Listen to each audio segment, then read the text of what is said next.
Good morning. I'm here with Damon Sayles, an old friend of mine. He's ESPN's Midlands recruiting coordinator.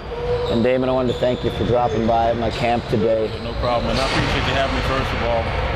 When you look at events like this, you have to see the future, obviously. And this is one thing that I've always admired you for doing. You make sure that you keep an eye out on the future talent, especially in the Texas area. Let's take, for example, this 2012 year, this summer, we're going to have the Boost 24 in Venice. 6 guys are coming from Texas, 6 of the 24. Unbelievable. It's impressive. So you have to look at this area now and ask yourself, who's going to be that next 6? Or maybe in this case, maybe who's going to be the next 10 that come from that area? Because you've got some outstanding athletes here. I think a couple of the bigs are probably the key issue right now. You have guys like Elijah Thomas, 6'10", very polished big man who's still a 2015 guy. You have to ask yourself, wow, just how good can this guy be? And from watching him the last 2 days, I think the sky's the limit.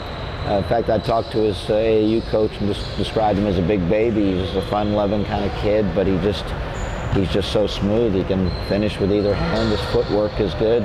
He just needs to work on his body, kind of like I do, but it's a little too late for me. Well, when you've got guys like that inside, and obviously people are asking, well, who's throwing them the ball?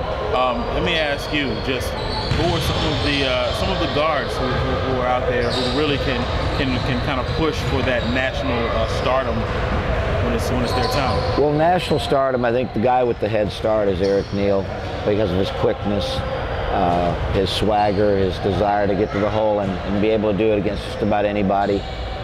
So I really like Eric, his future and his upside. But there's a couple of other guys that are lesser known that are, I don't want to call them lunch pail guys, but certainly they bring their lunch pail with them. One of them is Josh Delaney from Harker Heights, 6-foot guard. He pushes the ball well in transition. He's tough, he's physical. And another player is, there's kind of an ongoing pipeline from Austin Westlake, but Chase Carlton is tough as nails. And I like guys that know how to run a team and understand efficiently how to get things done. A lot of these young guards want to dominate the ball, and I like the fact that these guys are willing to get the ball where it needs to go. You mentioned Eric earlier.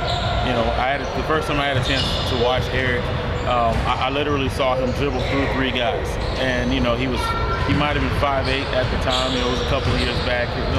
Little guy, he might have weighed 135 pounds soaking wet, but when you see somebody literally just doing what he does with the basketball, it's almost magical. He's a jitterbug. He's got it on a string, and if and when the time comes to spread the floor and you've got to get out one-on-one, there's real problems. Yeah, I haven't seen anybody that can stay in front of him when he's motivated to go to the hole.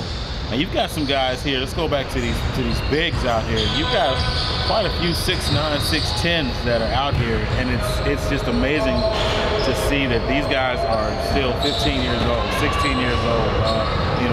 Are there any guys, other than Elijah Thomas, are there any guys who really make you say, these guys are going to be special? Well, obviously Elijah's the most polished at the moment, but Dante Hales from Woodrow Wilson, he's a 2015, he's 6'10", size 17 feet. Looks like a baby deer running around out there, but he's long, and once these big kids get strength, then everything changes. I love him. Ironically, there's 2 other bigs here from Wilson High School, so I'm not sure what's in the water down there. But we've got Kerwin Smith, who's a 2014, 6'9", and outside of Elijah, he may be the one that's most ready right now. He wants to dunk everything in traffic. And the last kid, Laban Hassan, is really long, once again finding his way, getting his strength.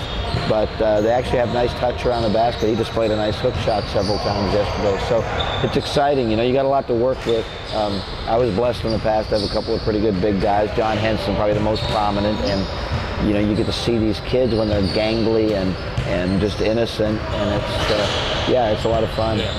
I think that's the best part about a camp like this here, you get a chance to see the before shot of every player that you get. You know, 2 or 3 years down the road, these guys can be potential McDonald's All-American candidates. They can be some guys who you can actually look at in 3 years and say, I remember you when. You know, I remember when you were gangly. I remember when you used to run like a baby deer. Now you run like an antelope. That's little right. things like that. I mean, this is what this camp's all about, and I think you're doing an outstanding job. Well, thanks, Damon. I really appreciate it. And the goal is to next year really push the boundaries, figuratively and literally, in that we involve kids, many more kids from outside the state. We have several today, but August is not the best time. We'll reevaluate the date now that we've got it going, and look forward to building it and helping these young guys get on the map with the help of people like you. Sounds good. Thank you so much. Hey, thanks a lot, man. I My appreciate pleasure, you being man. here. Thank You bet. Thank you.